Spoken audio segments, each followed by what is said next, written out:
Hi everyone, Theta here. It is Casual Monday, my weekly rundown of the shows I've watched and whatever it occurs to me to say about them. There are jump links in the description if you want to move between specific shows. Today we're going to look at several more first episodes, which you can see here. Like last week, these will be spoiler-lite, but not spoiler-free. We'll also look at second episode of everything from last week, which includes these shows. These will not be spoiler-lite, but spoiler-full. Spoiler-tastic. They're spoilers. Next week, I'll also look at Index 3, which seems to have sorted out its US simulcast situation, along with Golden Kamuai 2. There will also be a bit about why I'm not talking about Tokyo Ghoul. This is going to be one of those rare Theta rants, so fair warning. I asked last time for input on whether or not to also make smaller videos focused on each series to upload alongside this one. Prevailing sentiment was to just have the one big video with jump links in the description as all my videos do, though I will start reminding people that those links exist. I understand not wanting to have one's feed clogged, and as you will see in this video, there are sometimes going to be a ton of shows at once. The comments section is going to be all over the place, but that also means that people can make a single comment with all their thoughts on each series. Just be warned that the comments will probably be rife with spoilers. Some of you brought up the good points that having videos segregated by series will drive traffic to the channel, and a couple of you even shared your own experience of finding me during summer because you were specifically searching for content about Review Starlight or Hanebado. This is a consideration at some point, but I'm not worried about promotion right now for a lot of the same reason that I'm not monetized and have no Patreon or anything like that. I think my content still needs work, and until the backlog is complete, spending time raising visibility or money is time I could spend completing things. There will come a day when I am caught up and can rejoin the anime community at large. It just isn't today. So far, the channel has grown slowly enough that the prevailing friendliness and positive sharing of opinions that it began with has not been overwhelmed by newcomers, but has instead been adopted by them. Last video was a perfect example. I asked a question and got a ton of answers, often with an explanation about why someone held that opinion. What's more, several later commentators told me they were reiterating or agreeing with someone else's opinion, which means people are actually reading others' thoughts before adding their own voice to the fray. You guys are unicorns, and I love it. And I don't ever want to grow so quickly that the situation changes. Now, once more, as a reminder, shows may come and go during the season. This is casual. Sometimes I might not discuss a show, only to add it later, or something might be dropped off partway through. You shouldn't interpret which shows I'm talking about to be an endorsement of those shows, and a show's absence is not an indictment of its quality. It's whether or not the show moved me to speak about it that particular week, or whether I even watched it at all. The lineup is going to shift around, in other words. This is not the rigid structure and lineup of my other work. Alright, that is more than enough prologue. Here is the title.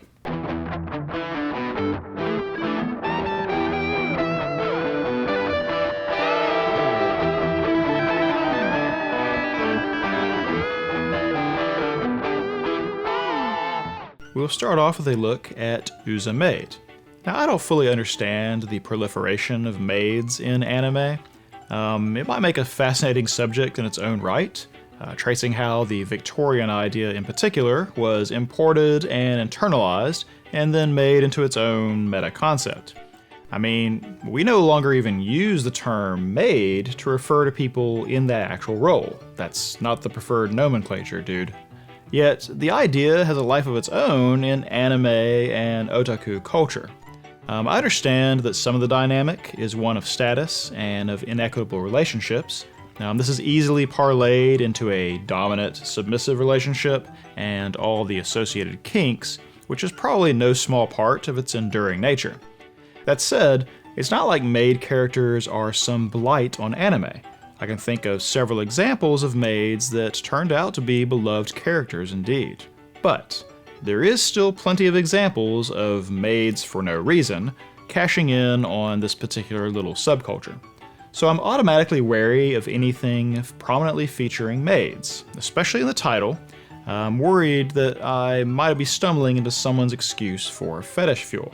Well, it is safe to say that UzaMaid is nothing of the sort. In fact, the first episode deliberately highlights the absurdity of the traditional maid uniform by having everyone else react to the main character dressing the part.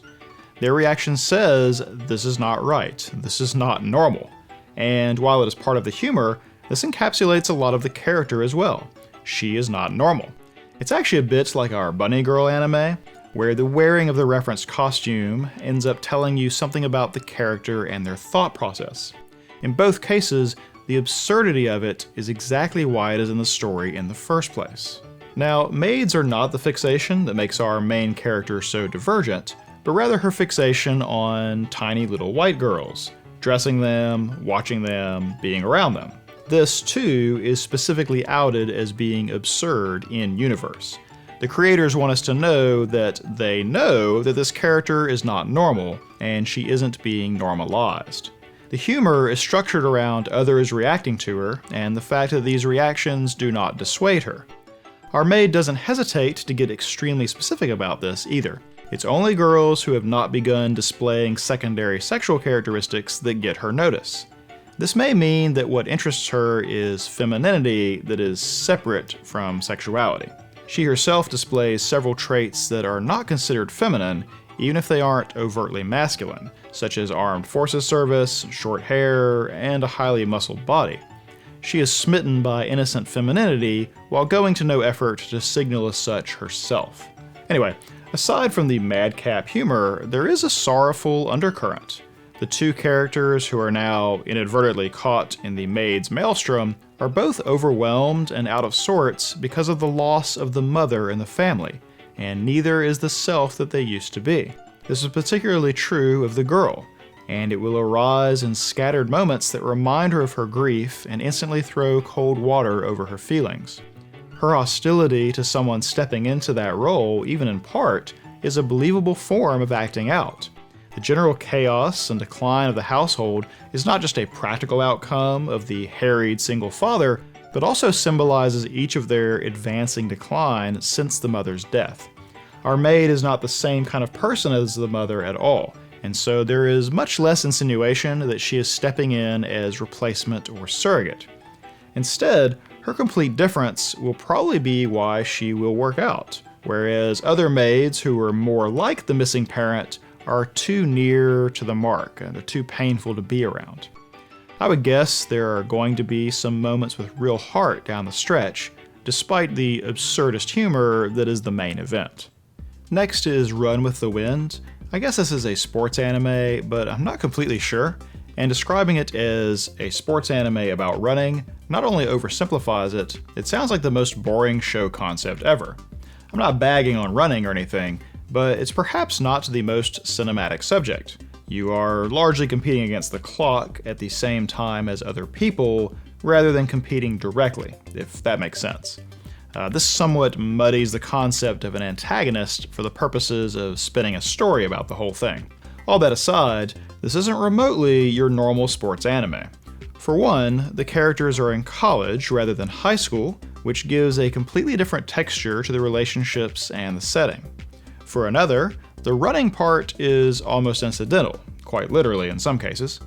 This episode could have substituted a huge variety of other subjects in for running, and the episode could be mostly unchanged. It also does something that I usually think is a bad idea, which is to introduce a lot of personalities at once, in this case, 10 of them. Each character needs space in a story to develop, and what's more, this development often necessitates a little pause in the narrative. Trying to bring in a lot of characters at once not only slows the story to a crawl, it's difficult for an audience to keep several new faces distinguished from one another. More importantly, it's usually not necessary. A character can be introduced later and still be thought of as an integral part of the main cast. Let me give you two really solid examples of that. One is Radical Edward from Cowboy Bebop. She doesn't actually show up until the 9th episode, a full third of the way into the show. Another is Toph from Avatar: The Last Airbender. She's not even in the first season, also showing up roughly a third of the way through. And yet, people who have finished each of those works think of Ed and Toph as an essential part of the main core of characters. So much so that they may even forget that they weren't there from the beginning. However, Run with the Wind introduces us to all 10 residents of the dorm at once. It does so in a way that is believable, as the newest resident is being introduced to all of the other residents.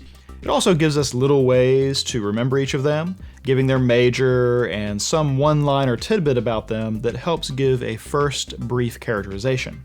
I won't ruin why it matters, but it ends up being important that all of them are together in the same place at the end, as well as us getting a sense of how diverse they are in personality and goals. It sets up the premise and challenge of the series, and they also don't have to spend time in the future on these initial introductions. The show seems like it will mostly be about bringing a wide scattering of disparate temperaments and goals together for a single purpose, and then the pursuit of that purpose. There is a real effort to make these characters have a mix of real goals and baggage, as well as some low-stakes problems or aspirations. Their diversity at the starting gun is probably going to be a key part of what drives the tangle of character journeys that seems to be the show's main focus right now. Karakuri Circus is next. As a series, this is leveraging some of the iconography that is associated with circuses. And not the happy or silly kids kind of circus though, but a circus of the macabre. Something all the more unsettling for being a perversion of what is usually wholesome imagery. The first episode brings 3 rather unlikely characters together. There's an 11-year-old boy who is the heir to a vast fortune and therefore targeted by kidnappers. There is a hired mascot character with a disease that threatens his life unless he can make people laugh. And then there is a mysterious silver-haired girl who is loyal to the boy's family and who also knows how to do puppetry. A rather exceptional kind of puppetry. This talent, or whatever you want to call it, is also practiced by the antagonists that have shown up so far, and it seems functionally like a type of secret martial art or magical discipline. A shadow world alongside the normal world that we know. The show cribs from circuses thus in a second way, as much of the action has the feel of performance, of unseen actors off stage that help guide events. This is shonen, so you have the typical stylized character designs and exaggerated dialogue and actions that usually go with it. However, there's an underlying creepiness to the work that makes it feel different than most shonen fighter titles. The puppets themselves walk the line between uncanny valley and grotesquely otherworldly. I'm uncertain even who the main point of view character is yet, because while the boy provides the opening and closing narration, we spend a decent amount of time in the mascot actor's thoughts. The boy is just not part of every conversation or decision, despite his crisis being the central event of the first episode. It's hard to say what the shape of the narrative is so far, as the main characters are in a purely reactionary state, but there is potential to this strange marionette underground and the related circus theming that will probably tie back into why this boy and his family were a target in the first place. So I still have some time left on my High Dive subscription that I had started back up for Review Starlight, so I figured I'd look and see what it is they are simulcasting this season. Even besides that, if some of you also have High Dive time that you were just letting run out, it turns out that they've licensed a whole bunch of OVAs in their movies section. Some actual movies too, but OVAs frequently don't get picked up by the sites that stream the actual series, so I thought that was kind of an interesting little wrinkle. I'll probably take the opportunity to check out a few if I do let my subscription lapse. Anyway, I looked at 3 of these.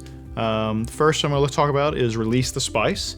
It has a premise of a type of spy or counterterrorism ring composed of high school girls who ingest spice to enhance their capabilities. The main character possesses a sensitivity to sight and smell and taste that catches their notice and may get her involved in this underground world. That seems to be the main new territory that the series is exploring, as the other parts will remind you of myriad other shows. I think this will be a treasure trove for those who like to generate anime memes at the very least. At the moment, there isn't much sense of character, aside from the main girl, who is caught between the path she wants to pursue in life and a paralyzing lack of faith in her own abilities. She'll be easy to root for, I think, despite her unique talent. I then looked at the girl in Twilight. It doesn't really become particularly compelling until its second half. The watershed moment is actually set up early on. The girls want to open a portal to another world. It feels inevitable that the story will expand beyond the original setting, so it's not surprising that something like that happens.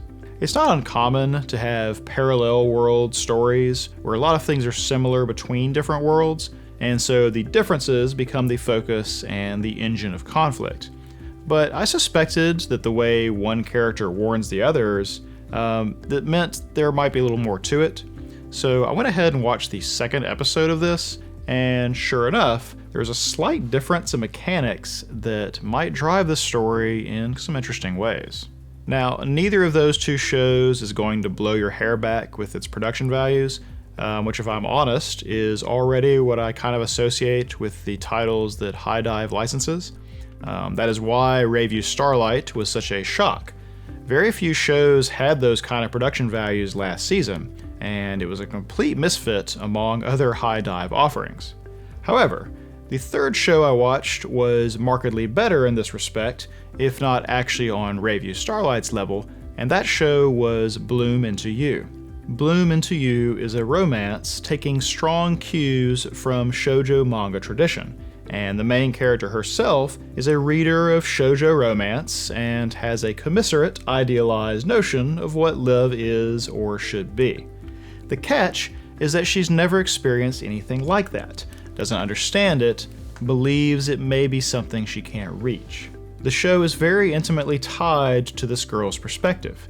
She is the sole viewpoint character. Everything that happens on screen does so because she is there to see it, and we actively listen in to her thoughts. Sometimes these thoughts will even overlap a conversation she is having, which is a very personal way to build a scene. In fact, it will frequently reinforce this intimacy by having the camera in actual first person, letting us quite literally see through her eyes. This strongly suggests that we'll never see things from any other point of view, and will be constrained to our main character's interpretation of any event. Anyway, this is almost certainly going to be a girl's love story, as she meets another girl who has similarly never had that obvious, heart-pounding moment of romance. Reading between the lines, this is probably because they are into girls, but our main character at least doesn't seem to know this about herself just yet. From the outset then, it feels like this will be just as much about learning about themselves as it is about discovering each other. Both have felt nothing to this point, but can look around and know that they are supposed to. Coming to understand why this should be feels like a natural progression out of this setup. It's a slow burn that's suitable to a character-driven work that is part romance, part coming of age. There are some impressive moments of direction and visual storytelling that leave me optimistic about the care that will go into the series overall. It seems gentle and sweet and leisurely and believable. So now to all the shows we talked about last week already. I don't have a ton to say about the second episode of That Time I Was Reincarnated as a Slime. We are already getting the potential power of the main character creeping up way beyond the average, which is something we talked about last time being an issue in isekai shows. However, so far this has cast him in the position of being a particularly powerful monster, not hero, so this could still develop in an interesting track. Him containing the dragon within him is definitely an unexpected progression, though it seems like a setup for a later last-minute save. I'm going to miss the dragon if he is gone for a while, as their interactions have been some of the more entertaining elements. Like, I want this guy to be my hype man. We did have an interesting little bit before the dragon goes off stage with the power of names. Power of names is something I've talked about before, and it appears to hold more than just symbolic meaning in this world. Taking on a name gives Rimuru legitimacy as a denizen of the world, and it creates a bond between him and Veldora. This interests me because it may suggest that this world isn't just applying RPG logic to the events, but mythological tradition as well. Receiving a name shortly after becoming a new being gives Rimuru a type of birth in this world to appropriately follow the death that he experienced in his original world. Even though he is still interested in finding others like himself that have been summoned here, he may more properly be said to belong to this world in truth, as the new name is written on his soul. I'm hoping he continues to be treated as a monster, even if a benevolent one, as that will further make his personality and new being part of this world rather than the world where he was human. Supplanting human memories with new examples may be a step on the way towards this transformation. Next on our list is our Bunny Girl Senpai show. Even though I have said that some shows will come and go in our little casual roundup, I seriously doubt that this show will ever drop off. I could spend 20 minutes on every conversation between Mai and Sakura and all the things they don't say or say sideways, and the ways each tries to simultaneously show and hide their intent. They have such instant chemistry, and they would probably be falling into each other with ease except for the seriousness of their crisis. The uncertainty of what is happening to Mai and what has happened to Sakura and his sister stays their hand, and the inexperience each has with this sort of thing leaves them alternating between saying too much and not saying enough. Anyway, here's a few observations for going forward. One is that we are now at the early morning of May 26 with them falling asleep in the hotel room. The opening scene for the series was May 29th, the one where he is reading the journal entries that he has written for himself. It appears he has forgotten May at this point, just days from now, and her name in the journal seems to be blotted out. In the second episode, we see that same phenomenon with her mother's email. Mai's vanishing presence doesn't erase the mail, but it shrouds who it came from, and this appears to be linked to her mother forgetting that Mai exists. This reinforces the notion that he's forgotten her by the 29th. However, what does not get blotted out in his journal is the descriptor of the wild bunny girl. The conspicuous nature of that stunt might come back around to have a secondary purpose if he does end up losing memory of her name. It once again gives a visual anchor for his focus. We also get to see the scene that he was remembering just before waking on the 29th, with her saying, "Why don't we kiss?" and a few fuzzy images of what turn out to be the hotel room. I'd like to suggest that this memory lingering there at that opening means that their exchange in bed at the end of the second episode made a particularly strong impression on him. It's one of several standout scenes in the episode. Because of the mostly deadpan nature of their banter, it's often easy to be confused about whether one of them is being earnest or just trying to get a rise out of the other. In fact, I think each of them doesn't always guess right about the other's intent moment to moment. Her proposing a kiss apropos of nothing appears like it is teasing, and they do later make light of it.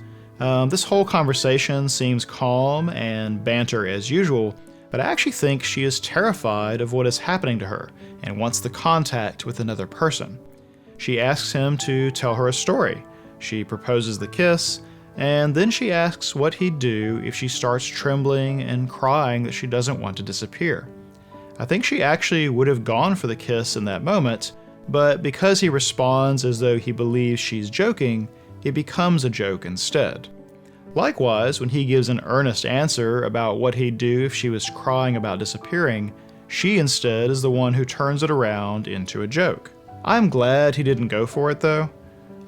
She really just wants a connection in her fear, and so a kiss in these circumstances would lack any genuine quality. Even though she makes light of his answer about holding her and whispering reassurance, that is actually what she really needs to hear. She is sincerely thankful at the end of that scene. Now, despite her saying that this was his one chance to steal her first kiss, that actually makes me think it's likely to happen. She routinely says things as though they are absolutes, and then reveals that they are anything but. She expressly said that their Sunday meetup was not a date, but ends up being the one who refers to it as a date at several points. She declares she will go home if he's even a minute late, but waits over an hour and a half for him. But since he was still dreaming of that moment and the apparent missed opportunity, I'm going to guess it hasn't happened by the time the 29th rolls around. That's not a lot of time though, right? The two of them didn't speak for 2 weeks, and yet now they have accelerated toward one another. What in the world will happen between now and that very first scene? There's a few other things I want to bring up, though I'll try to keep it short because I could easily get carried away with this one. One is that we learn who the girl briefly mentioned in the first episode is, Makinohara Shoko, at least sort of. Sakuta met her during his own run-in with adolescent syndrome, and she was a source of strength and reassurance, the same role he is hoping to play for Mai. He fell in love with this girl, which could very well be a product of that extreme situation, and could very well be part of what is happening between him and Mai right now. However, the girl either never existed or had all trace of herself erased. There are no records of her in that high school. That seems to share at least some parallels with Mai, right? Even the part where Sakuta remembers her, but she has otherwise vanished. But the other parallel is with the school, something that his science-minded friend Futaba suggested may be related to Mai's ongoing crisis as well. Adolescent syndrome sounds like it can manifest in quite a few ways after all, but it's possible all of them are linked to school or their peers in some way. Another thing I want to mention is the run-in with the girl whose butt he kicked. Man, he really went for it, didn't he? This man believes in gender equality.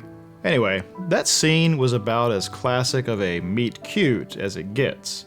Since both of them have appointments they are late for, they even have a ready-made topic of conversation the next time they cross paths. If that scene had happened first in our anime, we would naturally assume that we were going to watch her and Sakuta strike up romance at some point. Because it instead happens after he's already involved with Mai, it instead seems kind of random. But if he does lose track of Mai, then this meeting might as well be the beginning of the story for some kind of romantic entanglement. Of course, he's going to be puzzled about what his own appointment was if he's forgotten Mai by then, and it's going to be gut-wrenching for the audience to watch him go about this. Now, I could totally be wrong here, too. She might simply be another person who will go through adolescent syndrome. All the asides about being on her phone and worried about losing her friends if she doesn't respond seems like a setup to a crisis a little bit like Kaede's. But there was definitely a reason they wanted to insert that meeting between them at this point in our story, and it gives me a pretty ominous feeling. Lastly, I really liked how much we learned about Mai from a single scene this time, the one where Sakuta confronts her with what he learned about the reason she left showbiz. She slaps him for his temerity and the insinuation that she was being hasty, but not because he was wrong about her wanting to go back to acting. He saw through her obstinacy and anger at her mother to what she really wanted, and he called her out on it, that she was effectively cutting off her nose to spite her face. She is mad at her mother and herself as much as anything else, but it wells up and gets taken out on him. He cuts through to a very vulnerable part of her, and she lashes out when someone gets that close. But she doesn't actually think less of him. In fact, she immediately puts herself out to promise an exclusive to the announcer lady if it will protect him from having his picture put on the news.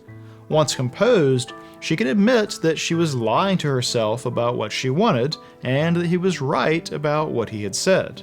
She apologizes for the slap and immediately proposes the date. That might seem like quite the turnaround, but I think in reality she has trouble with her own sense of self, and Sakuta's ability to see her as she is both discombobulates her and comforts her. She doesn't always know how to react to honesty when it is directed at her. Perhaps this is an artifact of being an actress, someone who is always pretending to be someone else.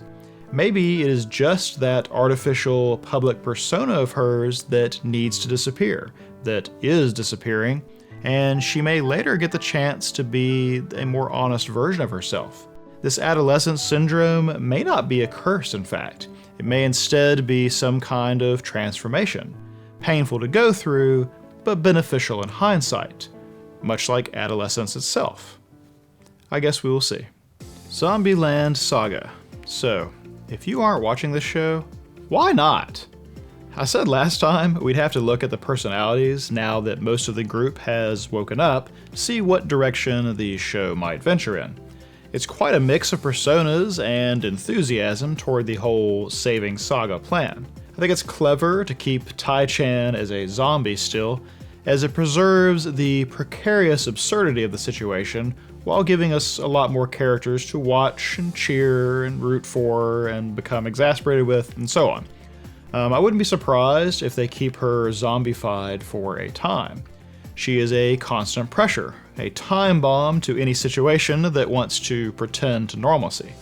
Having her finally wake up down the road once we're used to her, and at the worst possible moment, seems like too good of a trick to pass up. This very episode demonstrates an example of the so-called plant and payoff, where an element is introduced without obvious context or meaning, only to have a later payoff. For this episode, what I mean is the cringe-inducing guys rapping as they try to pick up a trio of our girls. I wonder how well that usually works for them. Anyway, this frankly painful performance is actually setting up the later, well-executed rap battle. It becomes more impressive by contrast because our expectations were lowered. And the later one is impressive, transitioning out of their fight into their give and take very smoothly, and the exchange itself has relatively tight meter and rhyme. It's doubly impressive on our end, as the subtitle translators also did a good job making the meter and rhyme consistent in English, though I cannot speak to its accuracy. What appears to be a complete disaster morphs into an unexpected triumph. Of course, that seems to be just what our pontificating manager is counting on. Somehow. There is an interesting progression in character this time that I thought I would point out. The two actual former idols are confident about their plan to escape and are determined to resist the saving Saga plan. That is, until they terrify the men with their appearance. After that, they are relatively meek and seem resigned about participating or trying to resist. The confirmation of their lost humanity changes their sense of self. Conversely, most of the other girls have a real change in attitude once their makeup is done. It's like having their inherent humanity highlighted and strengthened, and they respond in kind. Even the most outspoken critic suddenly gives the idea some consideration, even if it's in tandem with their own odd goals. In both cases, the way they perceive themselves originate from how they believe other people see them. That seems like it might be appropriately thematic for an idol show down the stretch, no? Now the second episode of Iroduku gets Hitomi into what will be her new routine, living in her ancestor's house and going to the high school that her grandmother attends, or will whenever she returns. We learn that her grandmother, who we should probably call Kohaku for now since she's no one's grandmother yet, is apparently a bit of a hellraiser.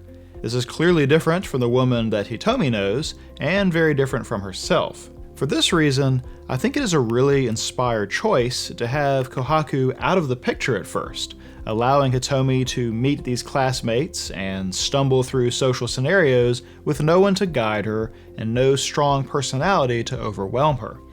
This is especially important for the first few tentative steps between her and Yuito. Both are loners, probably both are introverts, and someone as high energy as Kohaku seems to be would probably make it impossible for them to have gotten these few cursory exchanges that their friendship will build from. After all, we see that Hitomi is easily led around by other people. The photography club easily co-opts her time despite her having no interest. Her ancestors get her to go to school with no word of protest. Yuito even gets her to perform magic in front of everyone, even though she hates magic and probably hated being the center of attention. I think it was therefore an important moment when she went to seek him out on the rooftop herself, with a request of her own, to see the drawing once again.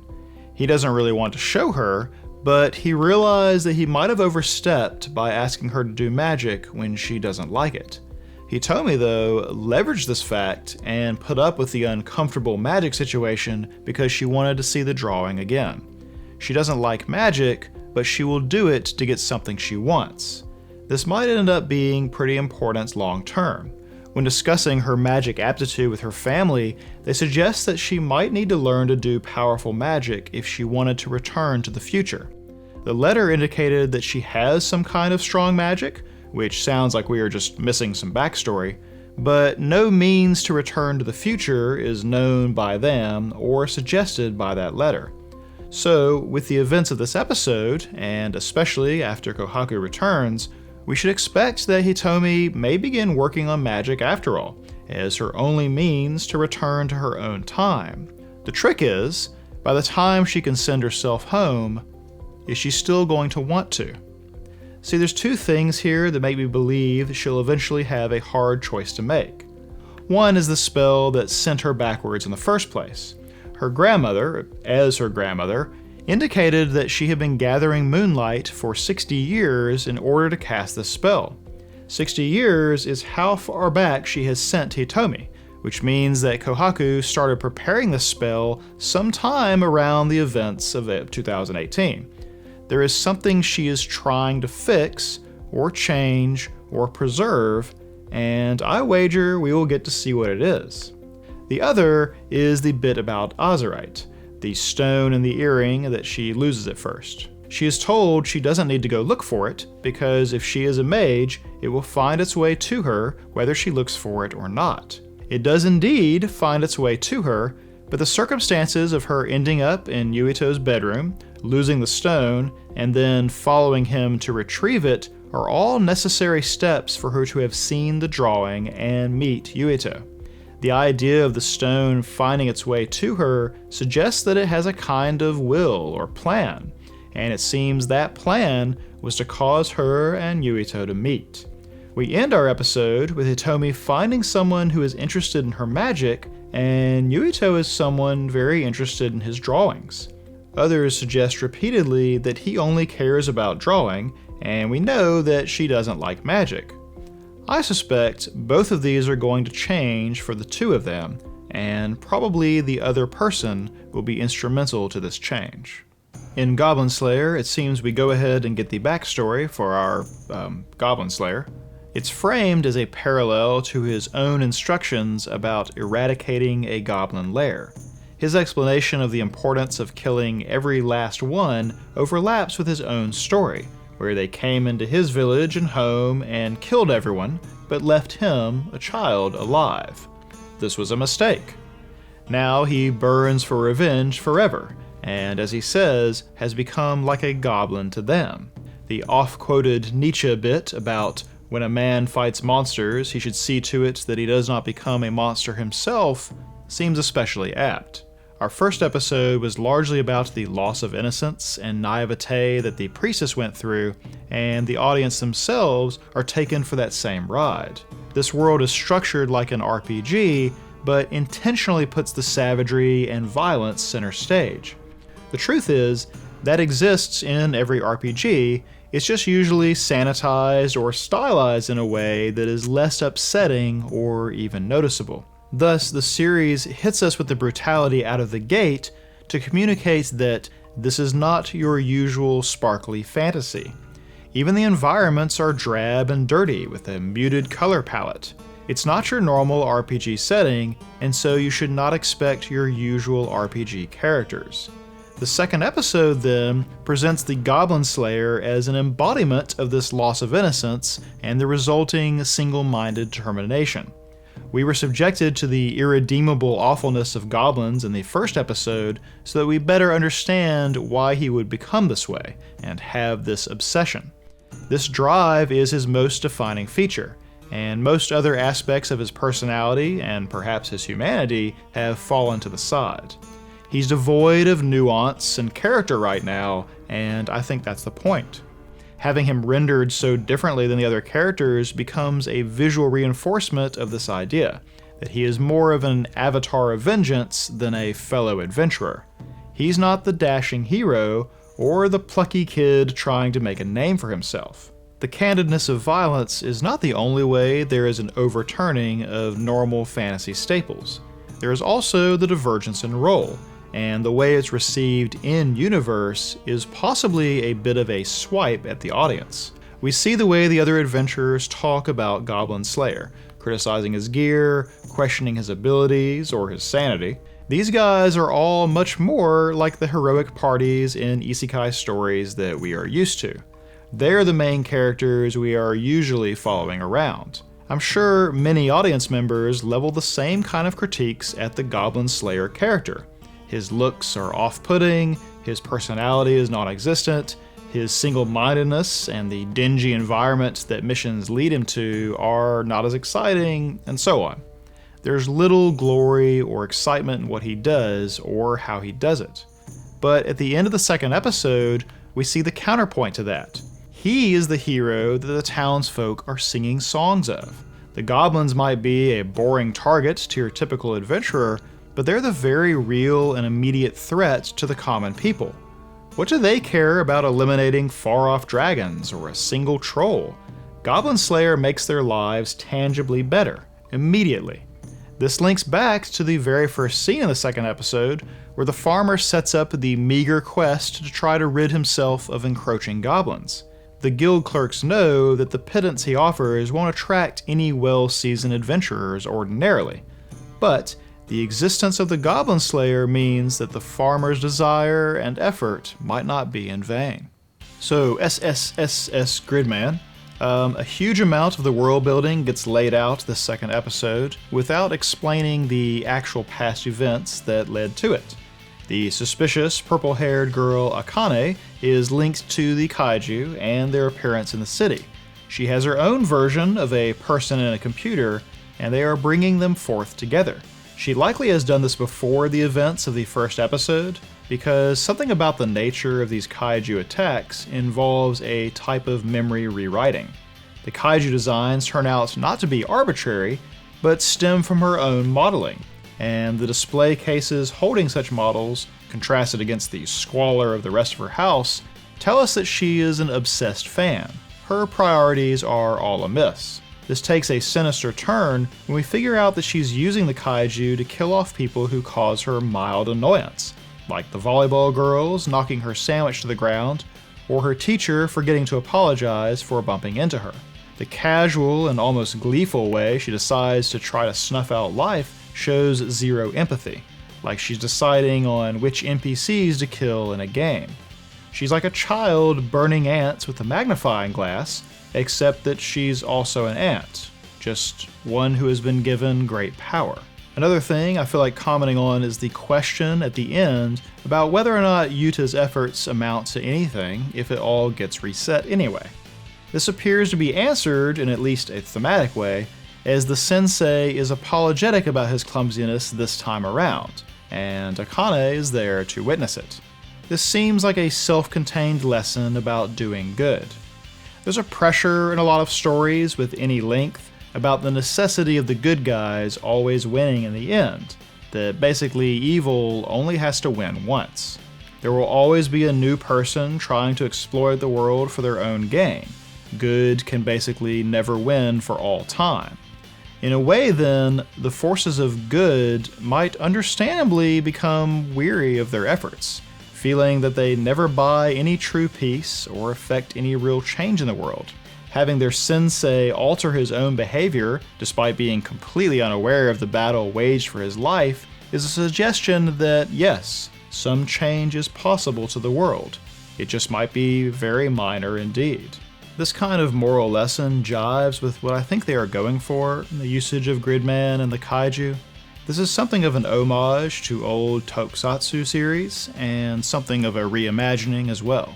Akane's obsessive fandom of the kaiju and Sho's fandom of the Ultra series indicate to us that such media traditions exist in-universe already, that some of the actions taking place are born out of the enthusiasm characters have for those older shows, in kind of the same way that the anime itself is born out of the enthusiasm the creators have for those same shows.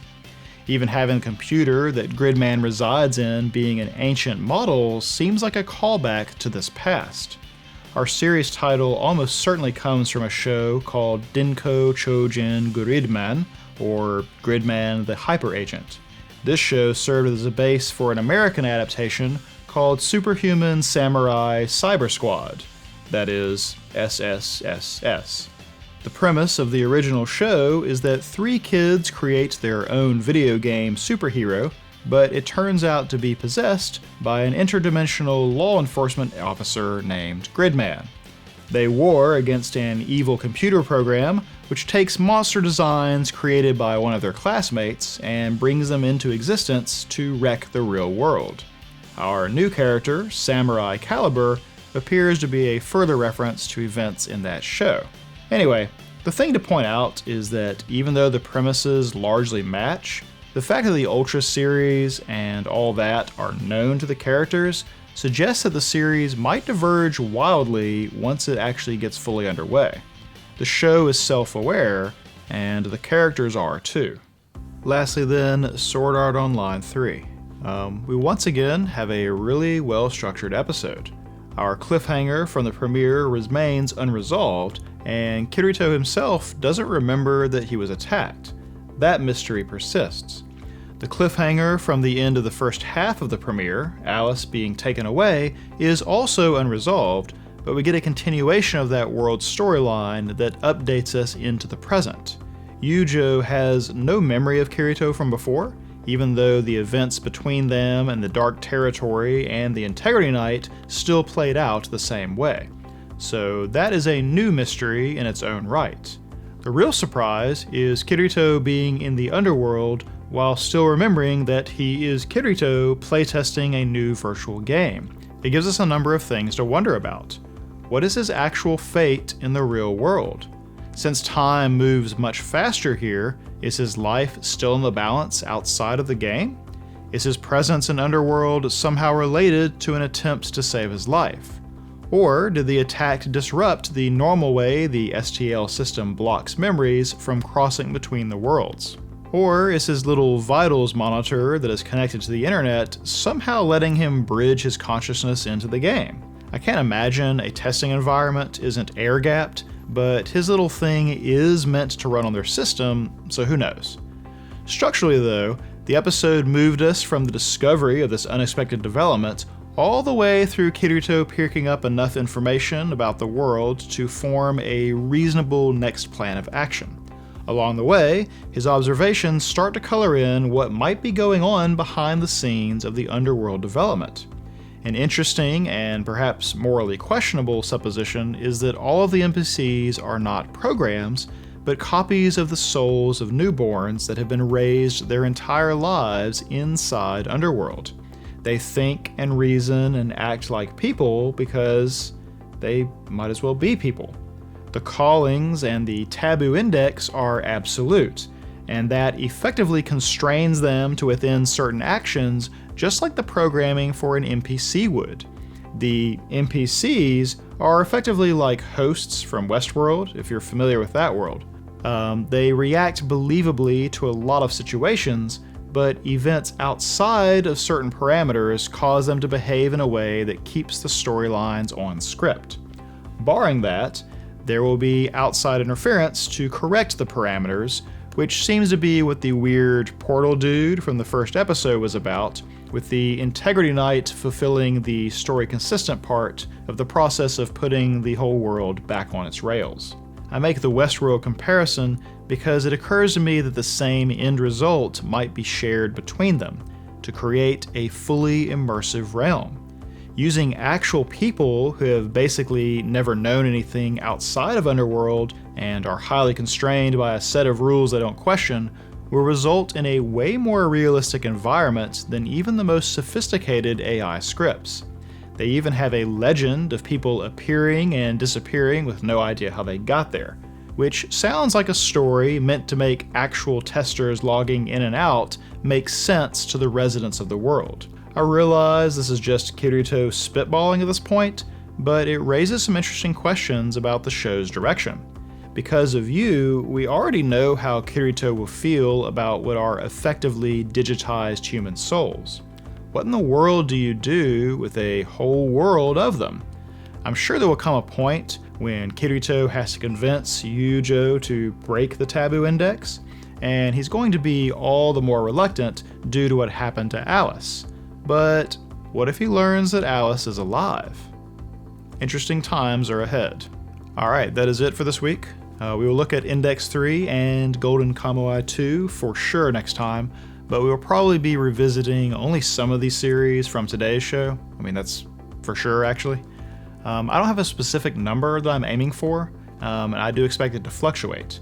There won't be this many again.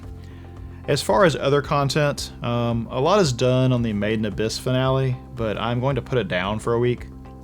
Finales will probably always get a little more careful treatment, and this one is especially taxing. I'm going to work on spinning up what I need to do to get back to Land of the Lustrous for a bit instead, though I still expect to release the Made in Abyss finale first. So I will see you next Monday.